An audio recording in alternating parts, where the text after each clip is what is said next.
Sabrina Animated Series, Episode 4. I never liked the female singing at the start of each episode, because it, like the intro song, just panders to girls and no one else, while the 70s cartoon songs appeal to everyone. Salem spins and crashes after calling for Sabrina. Why didn't she use magic to save him?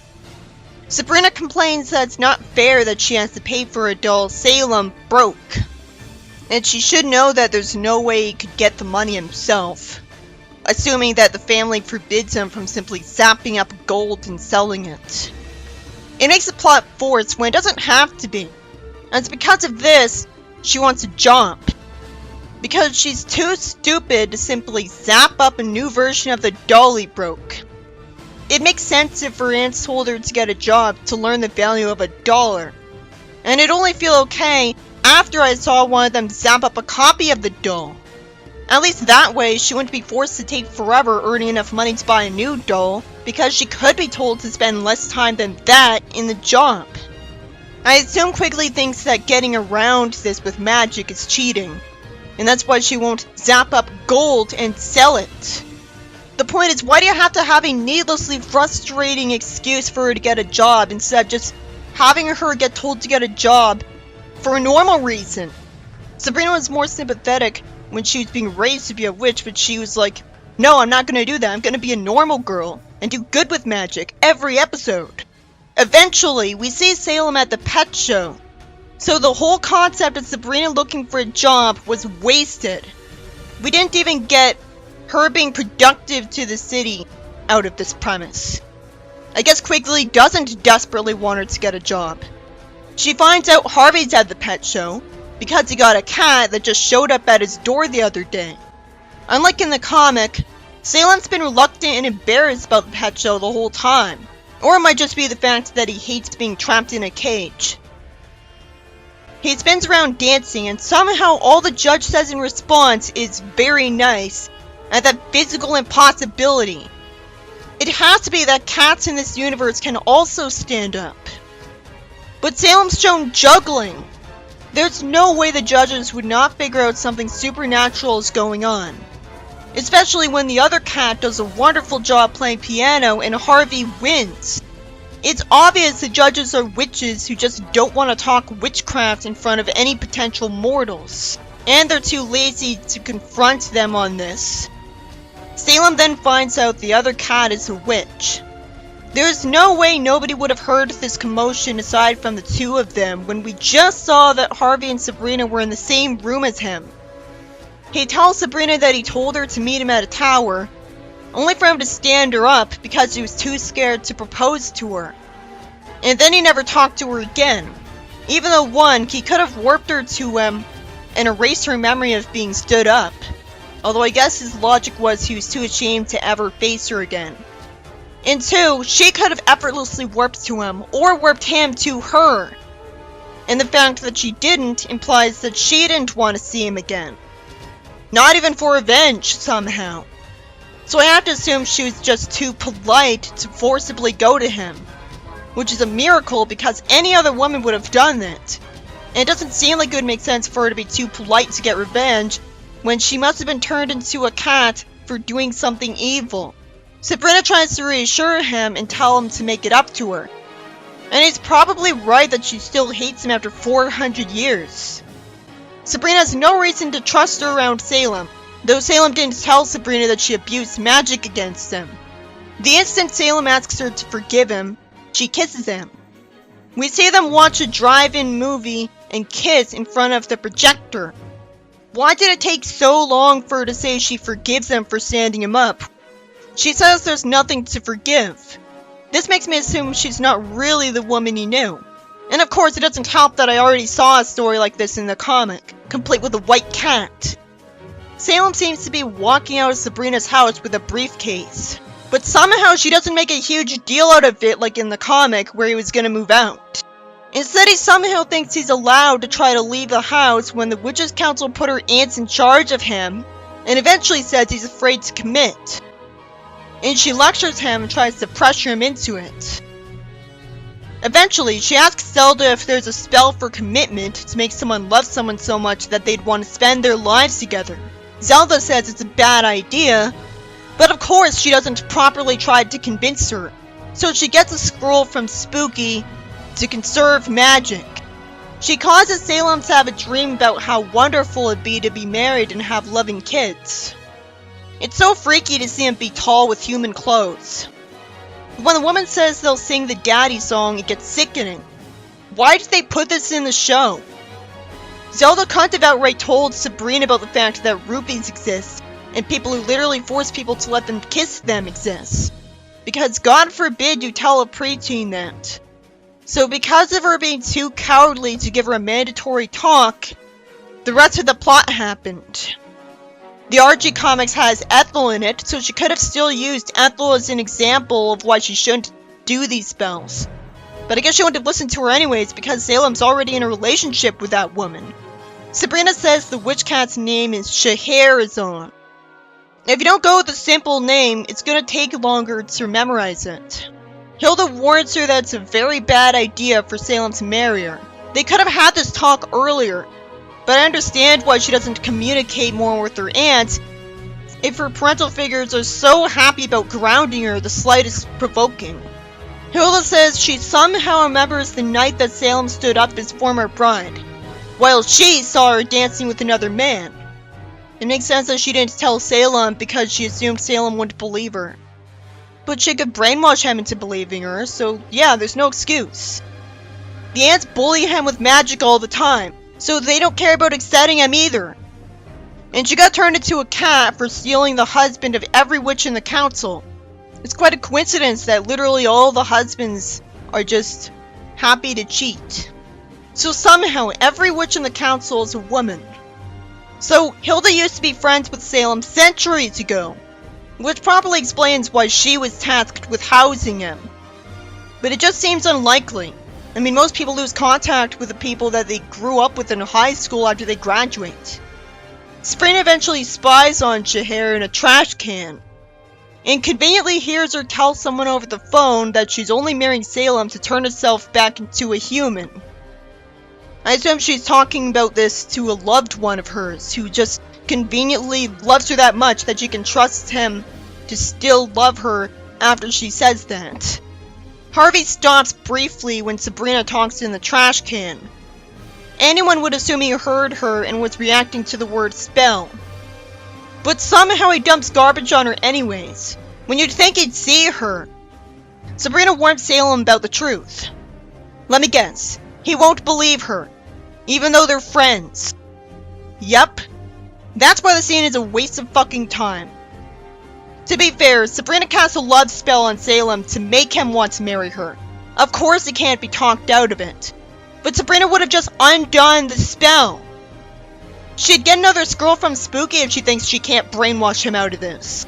If the show's such a big fan of padding, it should have just had more padding before this, and then she could cast a spell to undo the spell right here. I get them thinking that it wouldn't be epic enough, but it could have been epic enough if after that, you had Scheher get karma.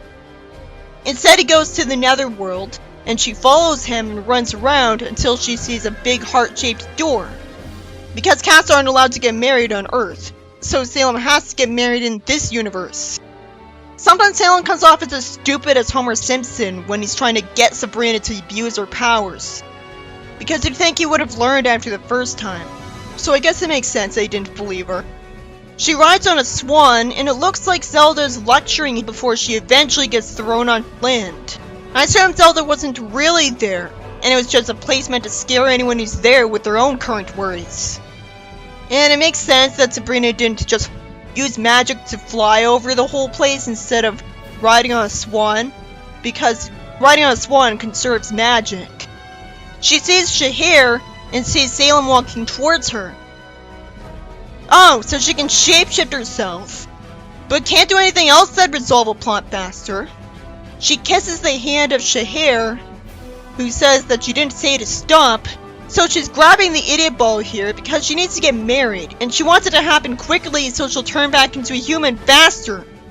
And what are the chances that he's gonna ask her to marry her instantly? Somehow, Salem thinks she'll punch Sabrina any minute, when she was clearly enjoying the kisses. Shahir agrees to marry Sabrina. This is a better way to resolve the plot than when the comic ripped this off. This is really a dragged out way to resolve the plot though.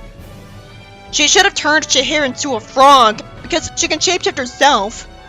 Salem cries at first, only to laugh at Sabrina's bad accent because he conveniently knew the whole time that it was Sabrina. Maybe he only figured it out because of the bad accent. It makes sense because it's more likely to be Sabrina than some random stranger. Who else would have known to come here? Salem tells her that she should do a background check on someone before setting him up. And she complains that she's still screwed out of allowance until she pays for Quigley's doll. Even though we know she could use magic to get him a new doll much faster if he wanted so bad. It's so condescendingly convenient that Salem isn't heartbroken or mad. This episode is about a witch cat that Harvey could have easily not met trying to date Salem. Because if she gets married, she'll turn back to a human. She could have so easily not had anyone to talk to about this on the phone in front of Sabrina. Who is she talking to who would actually approve of her plan? This seems like the comic where Salem fell for a white cat as well. But there the cat was smarter by casting a love spell on him. Well here, Sabrina does that to him. Shahir is so much less intelligent than Militia that she lets someone other than Salem kiss her when waiting for Salem to marry her. And doesn't even comment that the Witches' Council got harsher when told someone was shapeshifted for kissing instead of using magic. The plot could have been the same if she said no at first, until Sabrina proposed to her. If she can shapeshift herself, it just makes me wonder why she didn't cast a spell to brainwash Salem into giving up on Shahir. I didn't hate watching this episode though. And to think, the whole plot could have been avoided if Sabrina or Salem just zapped up gold and sold it. It's just out of character for Salem not to think of that when he's always encouraging her to abuse magic. Sabrina the Animated Series, Episode 5. If Chloe doesn't show up by the 5th episode despite her importance, I'm officially gonna be suspicious. Sabrina's art teacher compliments her painting, and when Jem insults her, Sabrina uses her magic to ruin Jem's painting, making the dinosaur sleep, causing the teacher to say her dinosaur isn't very active. Then he's impressed that Harvey somehow drew and made a comic.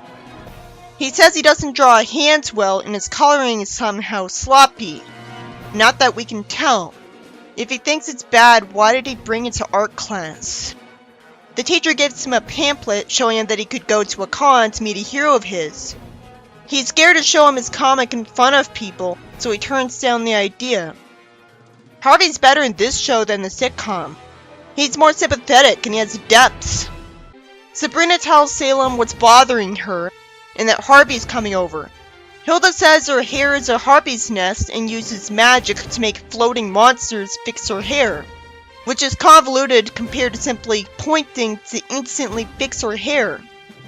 She even tips one of them with a quarter, because she's just that nice. I don't know why they like just a quarter for a tip though. Salem says they could use the spooky jar. If the logic is he wants to conserve magic, that doesn't stop him from using magic anyways. He even lampshades that it's a waste of time for Sabrina to say no magic because he always pressures her into using it. Then why show us this? Then why not just have it be a lot faster and have her come up with the idea to use magic like she's supposed to? So because convoluted writing, Sabrina uses a magic fishing rod to fish up what looks like one of the star people from Super Mario Galaxy, because just putting potion ingredients into it from a cauldron makes too much sense. So Sabrina says that now Harvey will get the courage he needs. He would hear that because he's in the house with her. And she's basically handing him a spiked drink by expecting him to eat a cake to get courage. Why is she resorting to something he can ingest instead of just pointing at him? She tells him to make a wish, and he blows out the candle. And the episode takes too long to take them into his comic. There's no reason he'd wish to be in the comic instead of wishing he had the courage to show his favorite celebrity the comic. Maybe the premise wouldn't have been as arbitrary if he went into the comic because she warped them there thinking that would give him the courage to show his favorite celebrity's comic. Experiencing the comic firsthand will actually give him the courage. He asks how they got here and instantly flies because he doesn't care about Sabrina's lie that he got hurt. Sabrina having squid tentacle hair reminds me of the Lair Sioux Chronicles. She makes a squid and he apologizes for that being her only power and says he was gonna give her more powers next issue. Salem lampshades the silliness of the supervillain being an animal and says that's lazy writing to make a talking animal sidekick. So Harvey wastes time saying that his comic is stupid when it's more creative than normal superhero comics. Why did the story waste time showing Quigley hold the comic if somehow, despite him seeing the panels move, he still throws it on the table saying that comics rot your brain? I have to assume he thought this was a witch's comic book, and the one-dimensional supervillain threatens them all. I don't care about any of this. At least it's visually interesting, but it's silly and stupid. It's just in a comic.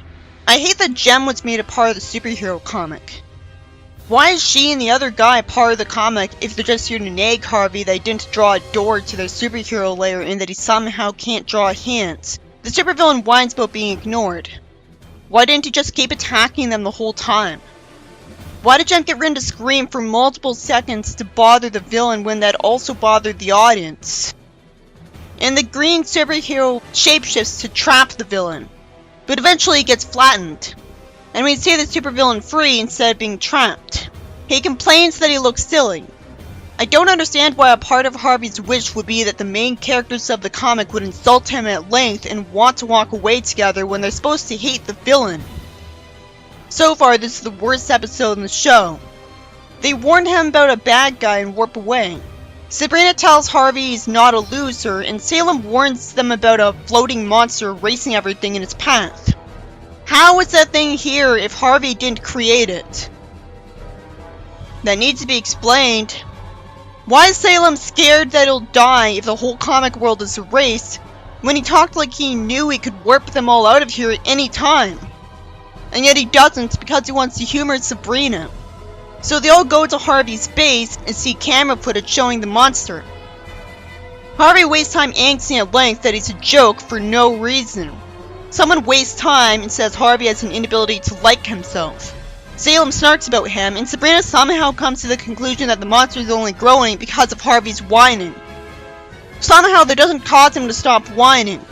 So Sabrina somehow gets the idea to insult him at length to motivate him into standing up for himself, even though he didn't stand up to Jem. And if Jem's opinions of him didn't mean anything to him, why would he even have Jem insult him in the comic?